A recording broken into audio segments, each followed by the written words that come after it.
Σταμάτησες να της στέλνεις μηνύματα. Σταμάτησες να τηλεφωνείς. Εξαφανίστηκες, νομίζοντας ότι θα το πρόσεχε. Νόμιζες ότι η σιωπή θα αντιχούσε τόσο δυνατά στο μυαλό της που θα γύριζε τρέχοντας πίσω. Αλλά δεν το έκανε. Δημοσιεύει ιστορίες. Γελάει με εικόνες. Ζει σαν να μην υπήρξες ποτέ.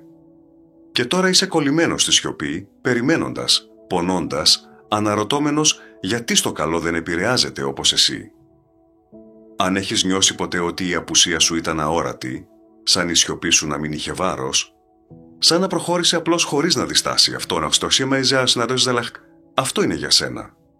Γιατί η αλήθεια είναι ότι η σιωπή από μόνη της δεν σημαίνει τίποτα αν δεν ξέρεις πώς να την μετατρέψεις σε όπλο.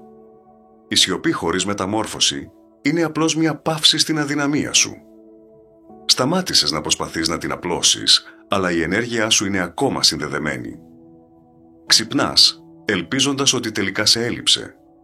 Περιηγείσαι στις αναρτήσεις της, προσπαθώντας να αποκωδικοποιήσεις συναισθήματα που δεν προορίζονται καν για εσένα. Προσποιείσαι ότι έχεις προχωρήσει, αλλά μέσα σου κάθεσαι ακόμα στην ίδια συναισθηματική καρέκλα που σε άφησαν. Και αυτή, αδερφέ, είναι η σιωπή που σε κρατά κολλημένο. Δεν την αμφισβητεί. Δεν την επηρεάζει. Επιβεβαιώνει την επιλογή της. Και όσο περισσότερο μένει σε αυτό το χώρο, τόσο περισσότερο πιστεύει ότι δεν ήσουν ποτέ ο άντρας που νόμιζε ότι ήσουν. Οι γυναίκες μπορούν να μυρίσουν την αδυναμία από μίλια μακριά, όχι επειδή είναι σκληρές, αλλά επειδή η βιολογική τους επιβίωση κάποτε εξαρτιόταν από την ανάγνωση συναισθηματικών σημάτων. Είναι ένστικτο. Ξέρουν πότε ένας άντρας είναι καθυλωμένος και ξέρουν πότε προσποιείται τη δύναμή του για να αποφύγει να αντιμετωπίσει τον πόνο. Αν η σιωπή σου είναι στρωμένη με θλίψη, λύπη ή απελπισία που καλύπτεται από υπερηφάνεια, το ξέρει. Αν εξακολουθείς να την περιβάλλεις συναισθηματικά, ακόμα και όταν είσαι σε κατάσταση φαντάσματος, το ξέρει. Μπορεί να μην το πει, μπορεί να μην το φωνάξει ποτέ, αλλά σκοτώνει την έλξη σιωπηλά. Και αντί να την τραβήξει πίσω, την σπρώχνει πιο μακριά. Γιατί για εκείνη αυτό δεν είναι σιωπή. Είναι απλώς μια άλλη μορφή κυνηγητού. Η σιωπή πρέπει να προέρχεται από μια μετατόπιση τόσο βαθιά στην ψυχή σου, που να γίνεσαι συναισθηματικά μη διαθέσιμος, όχι από φόβο ή θλίψη, αλλά επειδή η εστίασή σου έχει ξεπεράσει τον ρόλο της στην ιστορία σου. Σταματάς να στέλνεις μηνύματα, όχι για να τιμωρήσεις, αλλά επειδή δεν έχει μείνει τίποτα άλλο να πεις. Σταματάς να αντιδράς, όχι επειδή το παίζεις ψύχρεμος, αλλά επειδή είσαι πολύ απασχολημένη χτίζοντας. Δεν εξαφανίζεσαι για να δημιουργήσεις ένα κενό, εξαφανίζεσαι επειδή το όραμά σου δεν περιλαμβάνει πλέον κάποιον που δεν μπορούσε να δει την αξία σου όταν ήσουν εκεί. Αυτό το είδος σιωπής δεν είναι ήσυχη. Είναι εκκοφαντική. Είναι το είδος που την κάνει να αμφισβητεί όλα όσα νόμιζε ότι ήξερε για σένα. Γιατί ξαφνικά δεν μπορεί να σε προβλέψει. Δεν μπορεί να νιώσει την ανάγκη σου. Δεν μένεις πλέον στο παρασκήνιο, απλώς έχεις φύγει. Και όχι μόνο αυτό, ευδοκιμείς. Ακούει για σένα μέσω κοινών φίλων. Σκονταφτεί και σε μια ανάρτηση που σε δείχνει να χαμογελάς ξανά.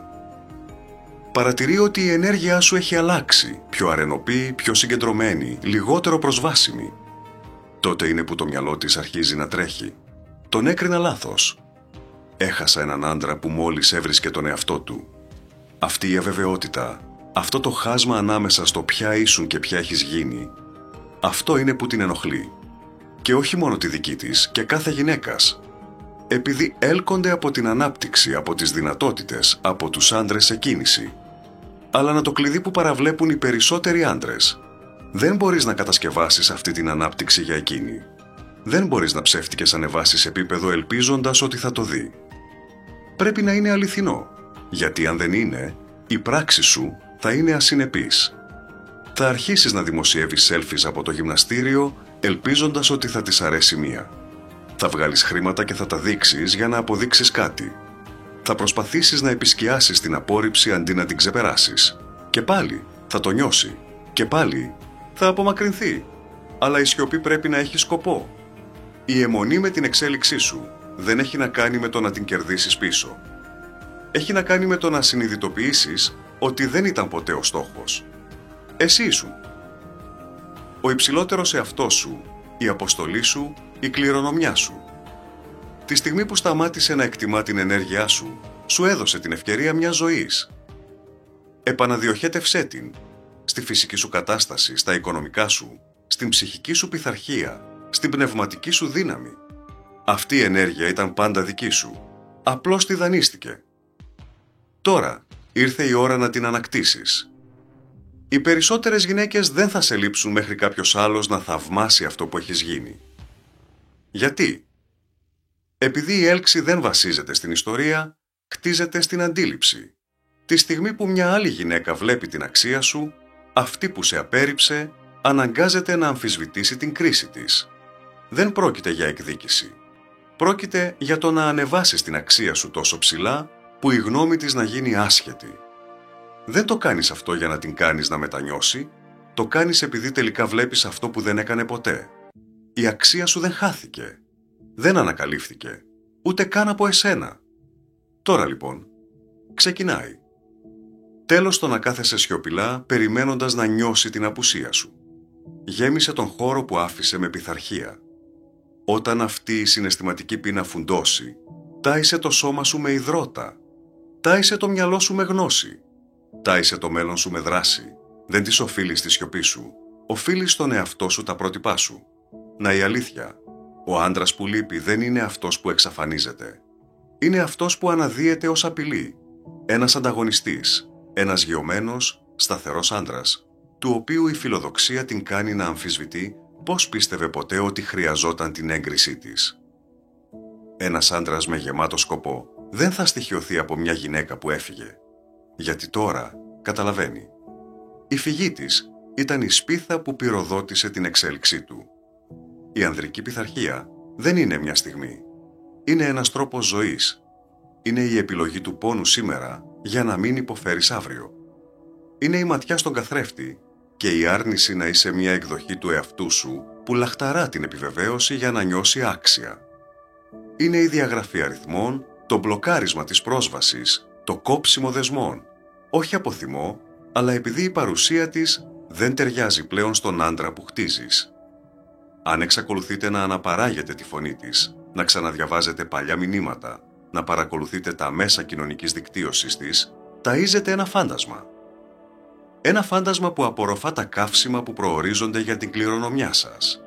Σταματήστε να διαρρέετε δύναμη σε ανθρώπους που δεν θα έχτιζαν ποτέ μαζί σας. Ανακτήστε την. Επαναδιοχετεύστε την. Επαναπροσδιορίστε την. Η αρσενική ενέργεια είναι κατευθυντική. Δεν κάθεται. Κινείται. Χτίζει. Κατακτά. Όταν σιωπάτε, αντικαταστήστε τη συναισθηματική αιμονή με συγκεκριμένη δράση. Θέστε έναν νέο στόχο γυμναστικής. Μάθετε μια δεξιότητα υψηλού εισοδήματος. Κλείστε μια πρωινή ρουτίνα που σκληραίνει το μυαλό σας πριν ο κόσμος προλάβει να το μαλακώσει. Η αποστολή σας δεν είναι να την πληγώσετε με την απουσία σας. Είναι να την ταπεινώσετε με τη μεταμόρφωσή σας. Και όσο πιο ήσυχες είστε για την πρόοδό σας, τόσο πιο δυνατά αντυχεί. Γιατί τίποτα δεν φωνάζει πιο δυνατά από έναν άντρα που δεν διστάζει πια. Αν περιμένατε ένα σημάδι για να σταματήσετε να παρακολουθείτε τη ζωή της και να αρχίσετε να ξαναχτίζετε τη δική σας, αυτό είναι. Σταματήστε να ελπίζετε. Ξεκινήστε να γίνεστε. Δεν την κερδίζετε πίσω εξαφανιζόμενη.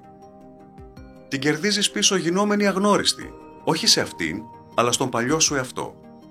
Άφησε έναν άντρα που ήταν εξαρτημένος. Θα θέλει τον άντρα που δεν θα διστάσει καν στην απουσία της. Αυτή η μεταμόρφωση. Αυτή είναι η αποστολή σου τώρα. Αν αυτό σε χτύπησε, αν ένιωσες κάθε λέξη, εγγραφή. Μοιραστείτε το με κάποιον που το χρειάζεται. Αυτό είναι το κάλεσμα αφύπνισης. Η αποστολή είναι απλή. Αφυπνίστε τους άντρες. Βοηθήστε τους να σηκωθούν. Βοηθήστε τους να ανακτήσουν τη δύναμή τους. Κάθε like, κάθε σχόλιο, κάθε κοινοποίηση κάνει αυτές τις ιδέες να φτάνουν σε περισσότερους άντρες που χρειάζονται να το ακούσουν αυτό. Άντρες που έχουν κολλήσει στον πόνο, άντρες που κυνηγούν ενώ θα έπρεπε να χτίζουν. Αν θέλεις σοβαρά να γίνεις η πιο δυνατή εκδοχή του εαυτού σου, γίνε μέλος αυτού του κινήματος. Εγγραφή. Αφήστε ένα σχόλιο με το «Είμαι έτοιμος να ανέβω επίπεδο».